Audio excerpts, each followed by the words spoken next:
'చే' Telugu film review by allrounder star Ballem Venumadhav. సినిమా నిడివి వచ్చి 2 గంటల 6 నిమిషాలు. సోషల్ సినిమా యూఏ సర్టిఫికేట్ పొందింది. 15 డిసెంబర్ 2023 శుక్రవారం రోజు విడుదలైంది. సినిమాకి హీరో, నిర్మాత, దర్శకుడు సబావత్ బాలరాజు. హీరోయిన్ సమీరా లావణ్య. ఇంకొక నటుడు పసల ఉమామహేశ్వర్. సో, ఈ సినిమా గురించి చూద్దాం. ఇక ఈ సినిమా 'చెగోవెరా' మీద తీసినటువంటి ఇండియాలోనే మొదటి బయోపిక్‌గా ప్రకటించారు. సో, 'చే' లాంగ్ లివ్ అనేది క్యాప్షన్. లాంగ్ లివ్ అనేది క్యాప్షన్. 'చే' గూడా సీహెచ్‌ఈ అని ఇచ్చి దానిలో చెగోవెరా తలకాయని పెట్టారు. పోస్టర్స్‌లో మాత్రం బాలరాజ్‌తో పాటు లెఫ్ట్ సైడ్ ఏమో చెగోవెరానేసి, రైట్ సైడ్ ఏమో పవన్ కళ్యాణ్‌ని వేశారు. సో, అది కొంచెం పబ్లిసిటీ అట్రాక్షన్‌గా వేశారు. ఇక సినిమాకొస్తే కథలో ఏంటంటే 'చెగోవెరా' జీవితాన్ని మనకు ఇక్కడి అందుబాటులో ఉన్న ఆర్టిస్ట్‌లతోటి ఇక్కడి నేపథ్యంతోటి చేసి కొంచెం అక్కడి జీబులు, అక్కడి వాతావరణాన్ని చూపించే ప్రయత్నం చేసినా కూడా నటీనటులంతా కూడా మన ఇండియన్ నటీనటులు కావడంతో మనకు కొంత నాసిరకంగా కొంచెం కనబడుతుంది సినిమా. సో, కానీ వాళ్ళ ప్రయత్నం మెచ్చదగింది. పాపం చాలా కష్టపడ్డారు. ముఖ్యంగా ఫైట్స్ అంటే ఆ గన్‌లతోటి పాత పాత పెద్ద పెద్ద తుపాకులతోటి పేల్చుకున్నప్పుడు ఆ రక్తం వచ్చేది.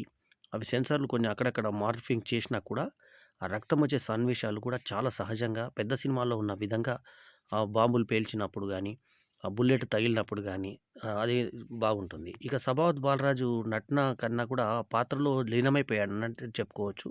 అంటే అక్కడ నటించడానికి పెద్ద ఎక్స్‌ప్రెషన్స్ ఉన్న కథేం కాదు. కాకపోతే 'సమీర లావణ్యతోటి' లవ్ ట్రాక్. మళ్ళీ 'సమీర లావణ్య' రాత్రిపూట తప్పిపోయి, "అన్నా నన్ను నేను ఒక వేరే ప్లేస్‌కొచ్చాను. మరి నాకు అంటే కొంచెం తోవ చూపిస్తారా?" అన్న టైప్‌లో వాళ్ళు మానభంగం ట్రై చేసినప్పుడు పరిగెత్తుకుంటూ వచ్చినప్పుడు ఒక దగ్గర పాముంటుంది. ఆ పాము మీద వాళ్ళు దొంగలు కొంచెం ఒక రాయి కదిపితే ఆ రాయి వచ్చి పక్కకు పడిపోవడం. ఈ పాము పక్కనేమో కూర్చొని భయంగా అటు మనేమో రేపిస్టులు, ఇక్కడేమో పాము భయంగా ఉన్నప్పుడు ఆ పాము చనిపోయే సన్నివేశం గ్రాఫిక్స్‌లో తీసిన విధానం బావుంది. ముఖ్యంగా క్లైమాక్స్‌లో ఆ ఫైట్స్ చేసేటువంటిది, తర్వాత నీటి చెలుమ కోసము ఇసుకను తవ్వేటువంటి విధానము, కట్టె ఇలా పెట్టి నీళ్ళు వస్తే ఆ కట్టెలో ఆ చెలుమ తీసుకొని నీళ్ళు తాగే విధానం బాగా చూపించారది. అసహజమైన లొకేషన్స్‌కి ఎళ్ళినట్టు అనిపించింది. ఆ తర్వాత ఈ పోరాటాలు వీళ్ళకు వాళ్ళకు మధ్య పోరాటాలు అవన్నీ గూడా కాకపోతే ఏంటంటే మనకిందాకే చెప్పినట్టుగా నేటివిటీ మాత్రం మనకు కనబడదు మనకు. అక్కడ నేటివిటీ కాకుండా ఇక్కడ నేటివిటీతోటే ఆ సినిమా తీసేసినట్టుగా అనిపించింది. సో, ఓవరాల్‌గా ఏంటంటే కొంచెం తక్కువ స్థాయిలో చేసినా కూడా వాళ్ళ ప్రయత్నం మెచ్చదగింది. ఎక్కడ కూడా సెక్స్ గాని, వైలెన్స్ గాని అట్లాంటి వైలెన్స్ అంటే ఈ గన్‌లు, గిన్నులు కూడా వైలెన్స్ ఎక్కువ మరీ రక్తపాతాలు చూపించకుండా ఎంత అవసరమో అంత మేరకే చూపించారు. సో, కథ అంతా కూడా అతను పోరాట వీరుడు అసలు ఉద్యమాలపై ఎందుకెళ్ళాడనేది మనకి చాలామందికి తెలీదు. అది చాలామంది తెలిసేలాగా చేశాడు ఈ సినిమా ద్వారా బయోపిక్ తీసి. అందుకు మాత్రం 'సబావత్ బాలరాజ్' అభినందనీయుడు. ఎందుకంటే ఇటువంటి సబ్జెక్ట్ తీసుకోవడమే ఒక సాహసం. 'చెగువేరా' సినిమా తీస్తే జనాలెవరు జూస్తారు, నా డబ్బు పోతుంది అని కాకుండా అతనే దర్శకుడుగా, అతనే నిర్మాతగా, మరి అతనే హీరోగా చేసినటువంటి సినిమాకి అతని గెటపు, ఆ గడ్డము అది పెట్టుకొని, జుంపాలు అవి పెట్టుకొని చేసి చేస్తాడు. ధైర్యంగా అతను ఒక అధికారి మీద ఉంచే సన్నివేశం చివరిలో ఉంటుంది. లాస్ట్‌కి కాల్చి చంపేస్తారు. సో, అతను ఒక విహారయాత్ర కోసమని ఆ దేశం మొత్తం దేశాటనకెళ్ళినప్పుడు అక్కడ ప్రజల కష్టాలను చూసి అతను ఈ ఉద్యమాల వైపు వచ్చినట్టుగా కథలో చెప్పారు. సో, అది గూడా వాస్తవాన్ని తీసుకొని దాన్ని మంచిగా పొయెటిక్ వేలో రాసుకొని, సబ్జెక్ట్ జేసుకొని ఉన్న తక్కువ బడ్జెట్‌లోనే ఆహ్, చే చే లాంగ్ లివ్ చే లాంగ్ లివ్ అంటే చెగోవెరాకి షార్ట్‌కట్‌గా చే అని పెట్టారు. దానికి పాటలు పెట్టి మళ్ళీ ఆ అమ్మాయి హీరోయిన్ గిరిజన యువతిగా చేసినటువంటి అమ్మాయి చాలా జేసింది 'సమీర లావణ్య'. సో, ఆమె నటన మనల్ని ఆకట్టుకుంటుంది ఈ సినిమాలో. ఆమె ఫిజిక్ గూడా సరిగ్గా కొండ జాతుల్లో వాళ్ళ భోజనాలు గూడా చూపిచ్చారు. ఓ దగ్గర భోజనం కోసం వస్తున్నప్పుడు తల్లిదండ్రులను హింసిస్తారు. తర్వాత ఈమె దాక్కుంటుంది. ఆ తర్వాత పారిపోతుంది. ఈయనతోటి కనెక్ట్ అయ్యిద్ది. తర్వాత గడువు మీద ఇలా చేయి పెట్టుకుంటుంది క్లైమాక్స్‌లో. ఆ షాట్ చాలా తీశాడు.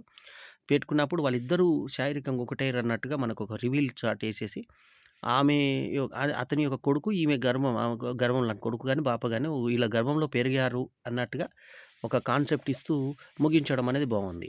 ఏమైనా 'చెగువేరా' జీవితం గురించి ప్రజలకు అందుబాటులోకి తీసుకొచ్చేటువంటి ప్రయత్నం బాలరాజ్ ఏదైతే చేశాడో అది మాత్రం ఎన్నదగింది, మెచ్చుకోదగింది. సో, వాళ్ళు దానికోసం ఒక story of warrior named Che Guevara who wants to bring about change in democracy అనేది తీసుకొని పక్క దేశంలో జరిగినటువంటి కథని మన దేశంలో జరిగితే ఎలా ఉంటుంది అనే ఒక కాన్సెప్ట్ తోటి మన ఇక్కడిని నటినట్లని తీసుకొని పేర్లు మాత్రం అక్కడే పెట్టుకొని బులియన్ అని, అవని, అక్కడివని మార్కెట్‌లు మా ఆ పేర్లు చెప్తూ ఇక్కడ చేసినటువంటి విధానంలో ఇంకొంచెం అక్కడి ఆ నటులను కొంచెం తీసుకొనొచ్చుంటే ఇంకా పూర్తి దానికి న్యాయం జరిగేదేమో అనిపించింది. ఏమైనా 'చేగువారా' జీవితాన్ని తీసుకునేటువంటి ప్రయత్నం ఎందుకంటే 'చేగువేరా' అంటే చాలామంది పెద్ద పెద్ద నటులకు గూడా మనకు ఇష్టమైన వ్యక్తి. మహామేధావి. అతను తీవ్రవాదిగా మన ఒక దీని కింద మన ఒక ఉద్యమ నాయకుడిగా 'చెగోవెరా'ని ఎప్పుడు గుర్తుపెడతారు. ఇప్పటికి క్యాప్స్ ఆయనయి పెట్టుకొని తిరుగుతూ ఉంటారు.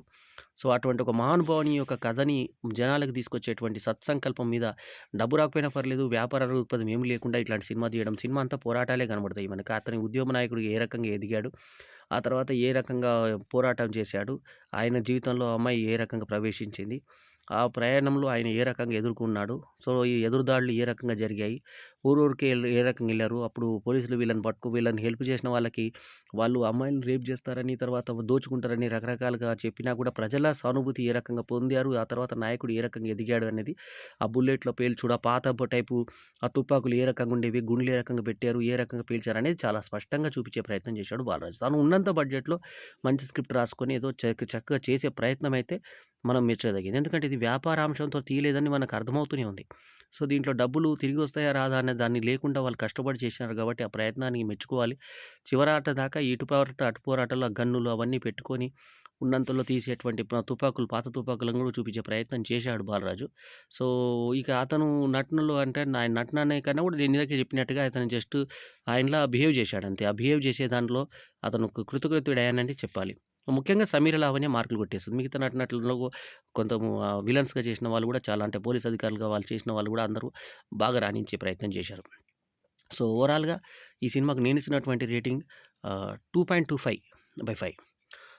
ఇంకా కొంచెం దాని ఇంకో నాసిరకం కాకుండా ఇంకొంచెం నాణ్యతతో తీసున్నా గూడా జనాలు చూసేటువంటి అవకాశాలు అంటే ఈ బిజినెస్ టర్మ్స్ ఏమి లేని కథ గాబట్టి, వాళ్ళు పాపం పెట్టిందే ఎంతో ఎక్కువ. చాలా గ్రేటు.